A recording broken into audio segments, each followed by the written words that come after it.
Hi, my name is Aftab Saeed. It's not Saeed, it has been misspelled in the program leaflet in your hands. And I'm not clarifying this because of the Twitter joke that is going around these days. My name is Naveed, and I'm not going to take off my shirt. I'm just clarifying it because as soon as the LLF schedule was up, a friend of mine called me and told me to get this fixed immediately. Since I was enjoying the upgraded status, I asked her why, what's bothering her so much. So she said it's giving an impression that you may be a Shia, and Shias are going through so much already. The last thing they want is you on their side.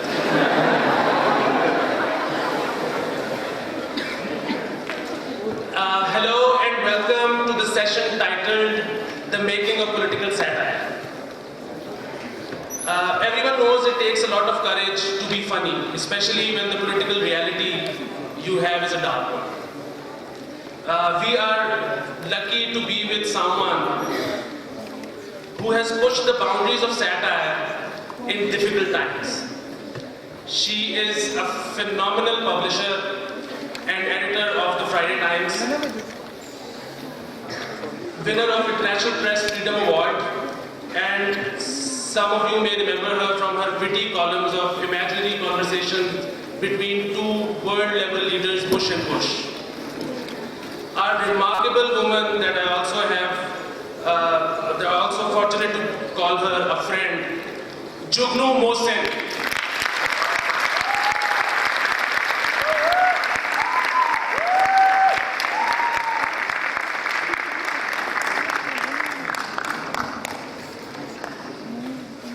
Hi Jugnu, how are you? बस ठीक हूँ, phone बंद कर लें। Mood बनाना है तुमने? जी जी जरूर। मेरी जब भी अली के साथ मुलाकात होती है मैं इसको हमेशा कहती हूँ पहले मूड बनाओ फिर बात करेंगे। पहले ये मूड बनाएगा। कैसे आप पसंद करेंगे? तुम्हें पता?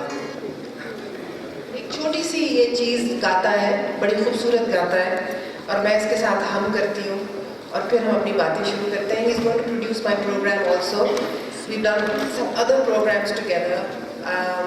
We've done lots of pilots and we hang out occasionally. So he's a great friend and an inspiration. थोड़ा सा मूड बनाओ please. शामी फिराक 2-3 वर्सेस हैं, उसके बाद हम शुरू करेंगे अपना प्रोग्राम। शामे फिराक कब ना आई और आके चल गई, शामे फिराक कब ना आई और आके टल गई, दिल था के फिर बह गया, दिल था के फिर बह गया, जाती के फिर संभल गई, शामे फिराक कब ना आई और आके टल गई, दिल से तो हर मामला करके चले थे साफ, कहने में उनके सामने बात बदल गई, शामे फिराक कब ना आई और आके टल गई। वाह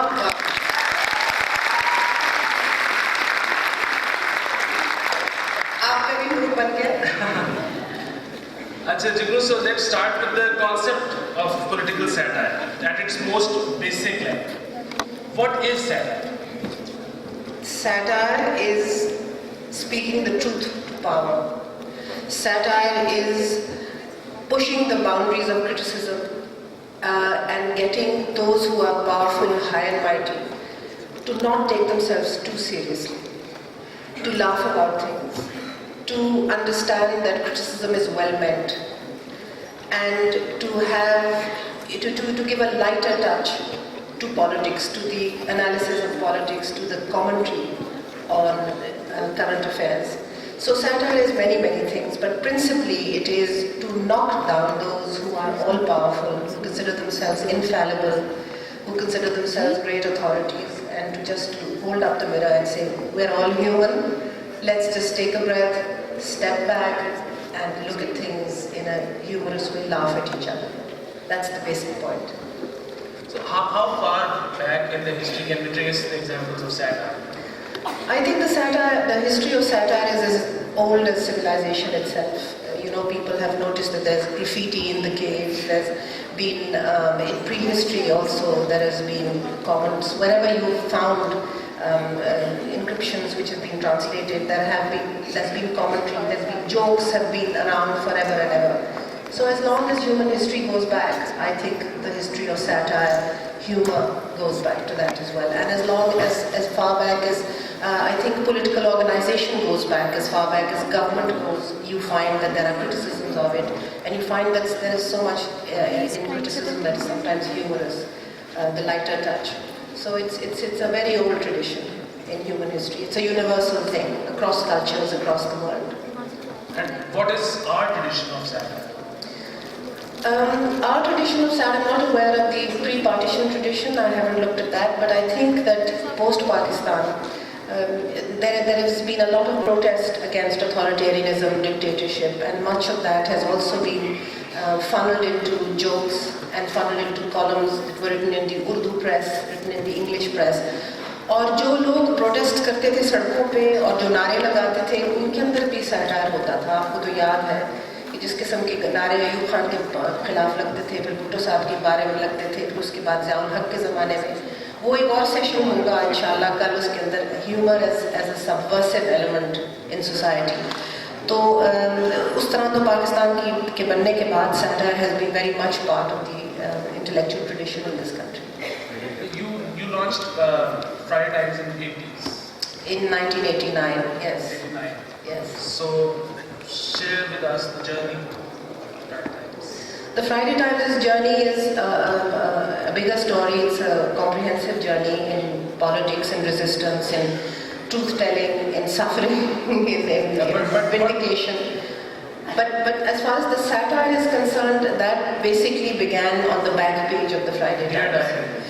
Dear Diary, and I have to give credit where it's due. My husband, the editor of the Friday Times, Najam Sethi, it was his idea to start a column called Dear Diary, which was to do with Benazir Bhutto and her first stint as Prime Minister. So, how was the experience, the feedback?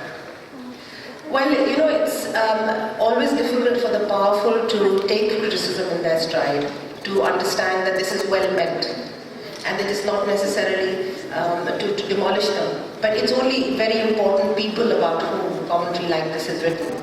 And I think she understood that. And Benazir, may she rest in peace, had a very tolerant attitude towards the press, had a tolerant and democratic attitude to criticism in the press. And she never, she never took it amiss. But I have to say that the substance for the column came to me as I went along. When I interacted with her, got to know her a little bit, didn't know her very well, but met her on many occasions, and noticed how she talked, how she walked, how she conducted herself, how she dealt with her advisors, how she dealt with government, etc. So that gave you a sort of a mood with which to write. And since I'm a mimic, I could hear her voice in my ear every time I wrote the column. And then when we met her on occasions, I would pick up nuggets from what she was saying. And then many of her friends and many of her people in government were friends. So इस तरह करके एक body of work जिसे कहते हैं वो बना. And I found her voice, and I used to write in that. What really intrigues me is the way you get the stories. कुछ तो stories ऐसी थी जो कि कभी-कभार उनके साथ मुलाकात में मिल जाती थी. And from there you could spin a lot of things. Maslan, एक दफा, this is in the early 90s, and she was trying to topple the first Nawaz Sharif government. She was going on a long march and all the rest of it. And my husband and I went to see her in Islamabad. because we were journalists, we were interested to see how this organization was going along the long march. एक दिन हम उनके इस्लामाबाद के घर में गए, मुझे याद है, और ये फिर मैंने कहानी बाद में कई तरीके से इस्तेमाल की. And I have to just tell you, everybody here, that that jokes are never only original. Some are original, but some are things that have been worked in different ways. And that's what the function of creative writing is about, because you get an idea, you get an inspiration, and you use it. And I also have to beg forgiveness to those who are friends, followers, admirers of the political leaders that I'm going to be talking about, because as I said, this is well meant. And it's not meant as a damning criticism. I have great affection and in fact a lot of respect for Benazir and for the other political leaders in society. So this is well meant, please don't take it amiss.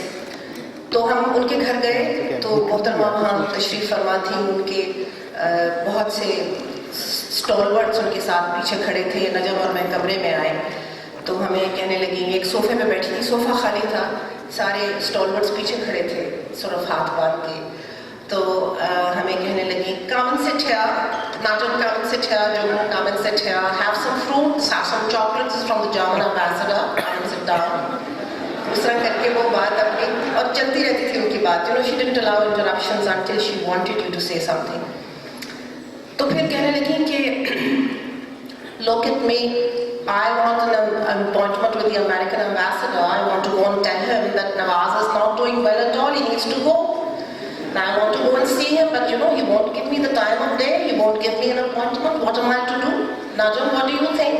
सोच ही रहे थे, अभी तो खुद ही जवाब दे दिया. It all dates back to a very long time ago, to my first state visit to the United States when I went as first elected Prime Minister of a Muslim country, first elected woman Prime Minister of a Muslim country.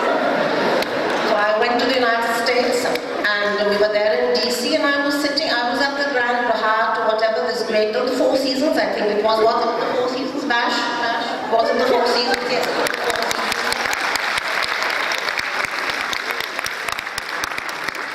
And so we were sitting there, I'd had all these meetings, etc. And I was sitting there in my hotel and then Happy Mindwala, who was then my ambassador in DC, came to me and said, "Baby," I said, "What is it, Happy?"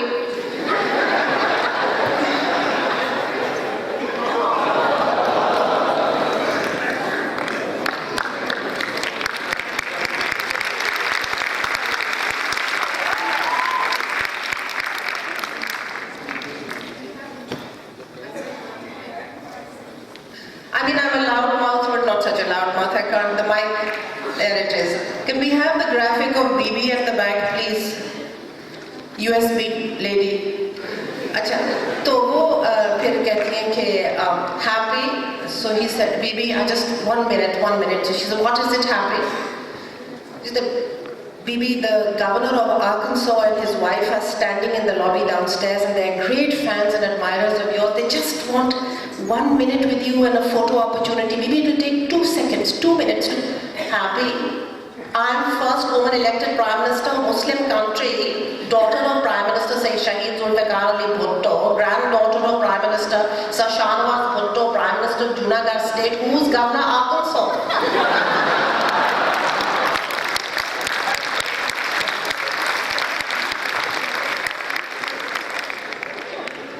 To which Happy said, "BB, he's he and his wife, they're both in politics, they're young people, and he was a Rhodes Scholar at Oxford." Happy, what do I care about Rhodes Scholar of Oxford? I was president of the Oxford Union. I was president of the Oxford Union, first elected Prime Minister of Lady Prime Minister of Muslim country, daughter of Prime Minister Shahid Zulfikar Ali Bhutto, granddaughter of Prime Minister. No, that's the social butterfly, that's not BB.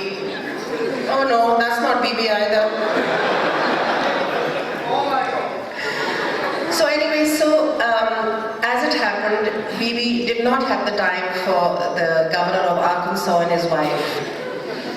And she came back to Pakistan, and so at the long march in the early 90s, she was saying, "Can you believe it?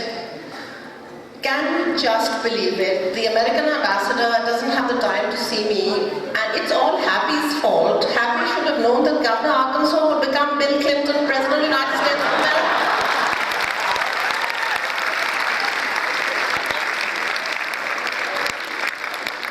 And Hillary would be First Lady.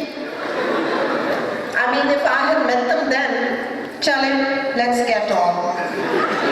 तो खैर इस दौरान अब आपको पता है, for all the women who are sitting in this audience, what multitaskers we have to be, us women. We have to run homes, we have to take care of the kids, we have to do all sorts of things. Career women as well, we have to run the husbands. So she was doing all of that at the same time. फिर उनका कोई खादिम था, his name was Aladino. He was a Sindhi. He would come in. She said, Aladino, आपने चादर dry cleaning में भेजे? आपने मेरी शादू dry cleaning में भेजे हैं? अब वो साथ साथ ये भी चल रहा होता था. Can you remove the fruit plates, please? Yes, you can sit down. Tangi, sit down. Yes. फिर इस तरह करके. And so, what do you think?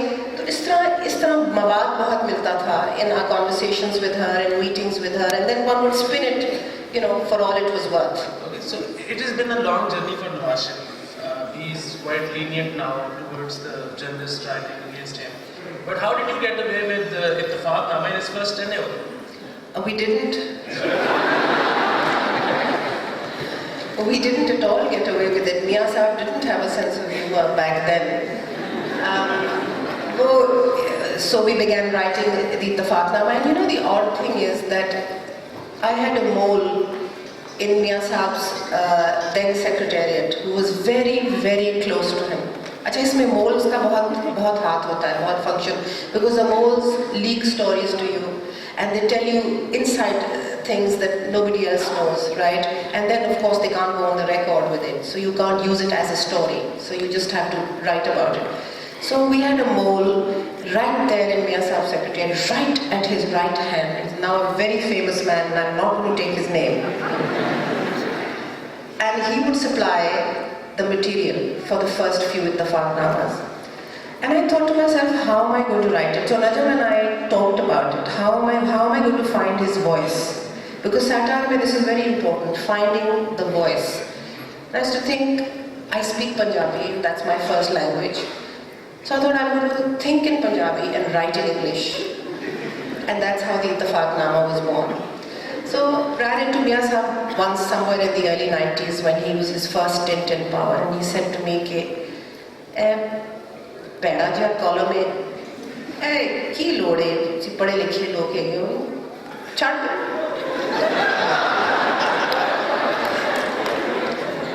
To which I sort of said, and nod, and I said, "Nahi ji, seriously nahi lende, koi kisi ne. Nahi ji, elite hastiyan ne."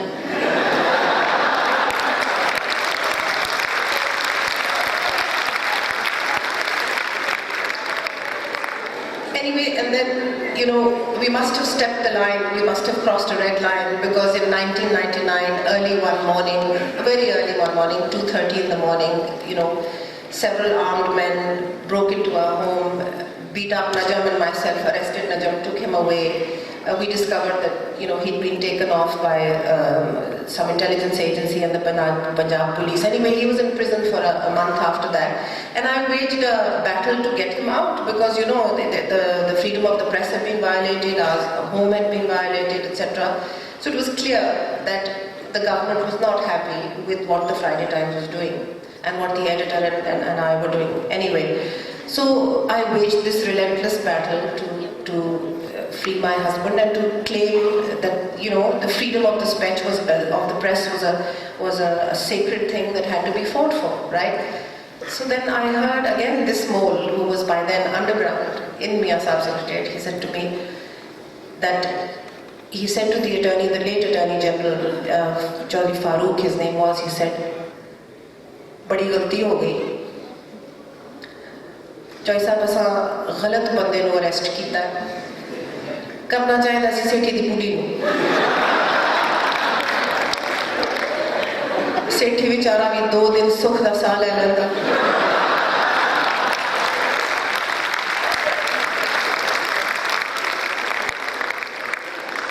ते शायद ऐसे बिना ते मेरी सेठी नाल सुलह भी हो जाती है." So that's what happened. And then when Najam came out of prison, etc., then Mia Sahib, of course, was ousted in Jugnu Mohsin's coup. And then he went into exile in Saudi Arabia. 4 years later, when he came to London, after 4 or 5 years of exile in Saudi Arabia. We happened to be in London at the same time. And he sent us a message through his son, his younger son Hassan, who lives in London, to say that we should meet. And Najam and I discussed this, and we thought, yes, we should meet because we're journalists, and there are no permanent enemies in journalism, just as there aren't any. And Bibi, God bless her, used to say, there are no permanent enemies in siyasat, there are no permanent enemies in sahafat, there are no permanent friends either in siyasat or sahafat. So Najam and I met Mia Sahab and Begum Sahiba, and we talked about things, etc. And I think a lot of the air was cleared at that time. And since then, there has been no problem in terms of what you've written or what you've said, etc. I think he said at that time, he said, "Tusi yo column je likhte pe ho?" I said, "जी मियां साहब, वो वड्डे लोगों के बारे च लिखिया जाता है इस किस्म का कॉलम। बीबी ने कभी नाराजगी का इजहार नहीं किया, तो तुहानू भी नहीं करना चाहिए, तुसी लीडर हो।" He said, "चलो ठीक है." And that's been that. Mercifully, fingers crossed, he's never raised an objection since then. Okay, we'll talk about 99 later. In 97, you started writing House Act. Yes. So, I have two questions. 1996, I started writing House Act. Okay, in 96. That's it. What was the response? Of course, the question is the troll a new phenomena, or they existed back then as well? No, there were no trolls at that time. There was just the one troll at that time. But I hoped that Imran would have a sense of humor about it. And he seemed to have in the beginning. And then I have to acknowledge here, and I'm putting together a collection of house acts by M. the Dim. These have been written by myself in collaboration with my very, very dear friend and muse, whose name is Seema Iftikhar. I hope she's here. She was supposed to be on stage with me. Are you here? So Seema and I have written this collection since 1996 together, and we're now going to publish it under both our names, and this is her first publication. And she has been a source of great amusement, great inspiration. She has a wonderful sense of humor, and she knows Imran very well. The other question was, if House Act was a diary of M. the Dim, how did you figure it out in 96?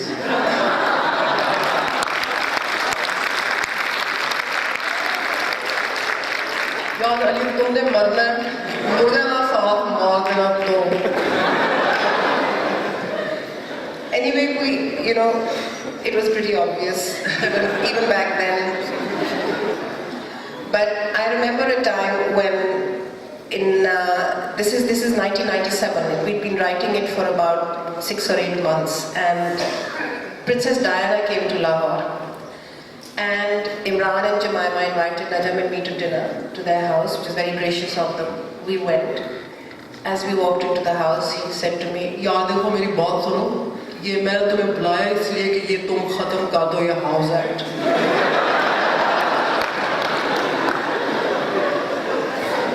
तो मैंने कहा वो तो देखी जाएगी, पहले princess Diana से तो मिलाओ ना. So he introduced her to me, and I met her, and this is just a few months before she died. And she'd come to Lahore, in actual fact, to check out Dr. Hasnat Khan's family, because she was involved with him at the time, the Pakistani heart surgeon. And she was very interested in Islam, converting to Islam. She was interested in, maybe living some of the life that Jemima and Imran had at that time. She was a very dissatisfied soul. She was searching.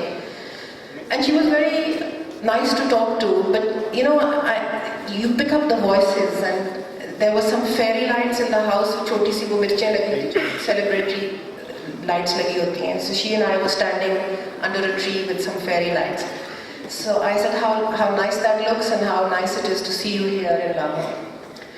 So she said, "Yeah, the fairy lights, aren't they lovely?" I said, "Yes, they're so lovely." She said, "Do you know what? My room's up there, and the fairy lights, I think there's some interference with my room with the fairy lights, because I drew a box today, just before dinner, and I thought, Diana, it'd be so nice to have a warm bath, although it is March. And I drew up the bath, and thank goodness, before I immersed the whole of myself in it, I just touched the water, and it was a little electric charge in the water. Oh dear, there's an electric charge in the water. Right, and I drew back, and I thought, oh goodness, I can't have a bath in this. I can't immerse myself in this water. Can you imagine the headline of Daily Mail?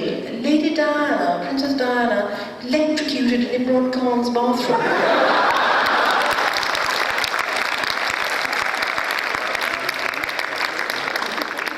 So, I got a flavor of Lady Diana and Imran and Jemima together, and they were very sweet together in those days. And continued to write In the Dim with Seema's help, of course. And we had the most fantastic time writing it, I have to tell you. We have lunch and dinner together, and for hours we talk about it.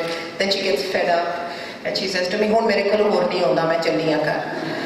And then I take a few things from here and there and piece it together and everything. And every time I say to her, it's Wednesday, we have to write In the Dim, she says, "Please, let's stop." But we've carried on, and I hope that soon we will do other things as well. Then comes 99, mashallah. How difficult it is to write imaginary conversations between Bush, which is okay, and Bush? Bush, who is the chief of army staff. Well, I have to tell you that he was also very tolerant. Although, we didn't really stick it in many ways, because in the beginning he was trying to follow his 7-point agenda, etc., which was a progressive agenda, etc. So one was giving him a little bit of time, but one was, critical of the fact that he was rolling over, playing dead sometimes in the matter of Bush things. And once again, I had a mole right in there who would give me information about him. And one day, General Musharraf called me in the office. I was sitting in the office and he called the office. And I used to have an operator called Saeed. And Saeed was from, sort of the inner city of Lahore. And he rang me up, and I picked up the phone in my office and said, "Bibi?" I said, "Haan Saeed." "Mera khayal hai Musharraf da phone hai tade vaste." I said, "Ki?" "Aho ji, mera khayal hai Musharraf da phone hai tade vaste." "Musharraf hai? Janta ho kise Musharraf ko?" Main kya, "Oi Musharraf hona hai, phone kya?" "Aho ji, mera khayal hai honda hi." Anyway, I picked up the phone, it was from the presidency, and the man just put me through to him, and there he was on the phone. "Hello, how are you? Alright? Alright? Yes, alright." I said, "Ji, thank you so much, all well. Khairiyat se phone kiya aapne?" This thing you've written about, this private conversation I had with the general, the CENTCOM general, I had this private conversation with the CENTCOM general. How did you hear about it? I said, "General Saab, the thing is that journalists, good journalists have sources everywhere, etc." Yes, I just want to know who gave it to you. What's the name? I said, "General Saab, a good journalist, Freudian slip, a good journalist never reveals her sources." Silence for just a split second. In many cases, it is one and the same thing now, journalist and journalist. Sometimes. But silence for a second, and then to his credit, he said, alright, yes, understand, all well, how's Najib? I said, "Fine, thank you." "Okay, Khuda Hafiz." That was my sort of one encounter with him, in which he asked who tells you this and who's given you this information. But other than that, there was not much commentary from his side on that. But the mole kept feeding us, and I kept running the thing until, of course, he departed. Can you read an excerpt from either Bush or Aftab? I'll read a short, well, it's not very short, but I'll read it anyway. And again, this is voices of several people. And this is a house ad from 1998, when he was still struggling to establish his political career. And he and Jemima would be visited by sort of smart English people every now and then. So it says, since I'm out of work these days, Jem said I might as well go to the airport and pick up this friend of her brother's, William Twitt, who's coming to spend a few days with us. So I went off and I approached the first Gora who came out of international arrivals. Are you the Right Honourable William Twitt? I asked. Ta-da! Typical absent-minded Gora, I thought. I took his bag and showed him into the car. On the way home, he said, "Isn't it supposed to be hot here? Why is it so cold? I'm here for the weather, which is supposed to be hot. Why is it not?" I said, "Don't worry, it'll get hot before you know it." Look, they promised me at Thomas Cook holidays that it'd be the most memorable time of my life. And because it better be, because I'll spend 1,500 quid I have on this trip. It better be good. I've done it, okay? Typical absent-minded Gora, yaar. Then we ran into this jaloos of traders refusing to pay GST. Oh, gaadi band ho gayi. What are they going on about? What are they going on about, these people? Oh, them, they don't want to pay tax. Bloody right. Nobody should pay tax. I don't pay tax. Why should I pay tax? What the government ever done for me that I should pay tax? Why should I pay tax? Bloody cheek, asking everybody to pay tax. And so on it went, and said, "Look at me. What I work for a living. I'm a plumber. I go in, I fix the taps, and there's this greedy cow. She's 87 years old, and she won't pay me what I need." I said, "I want 250 quid for 5 minutes." She said, 250 quid for 5 minutes? I said, yeah, that's right. She won't pay me, so I said, "Bloody start off, you cow." So I take her plumbing thing, and I hit her across the head with it, and she faints, right? And then the police come and say, "Mate, you're going off to jail." And I said, "Well, I'm going off to jail. I'm not going to jail."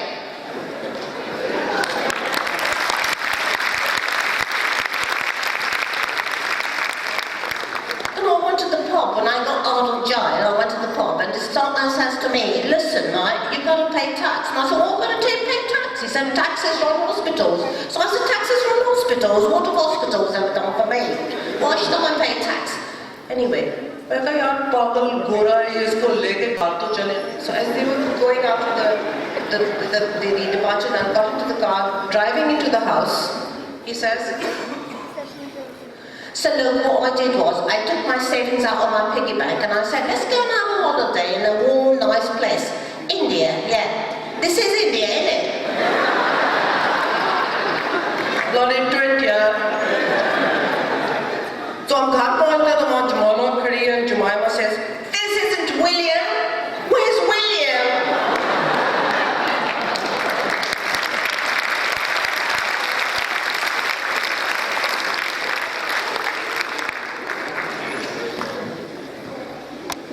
अच्छा, एक और सवाल, और वो ये कि अल्ताफ हुसैन की diary की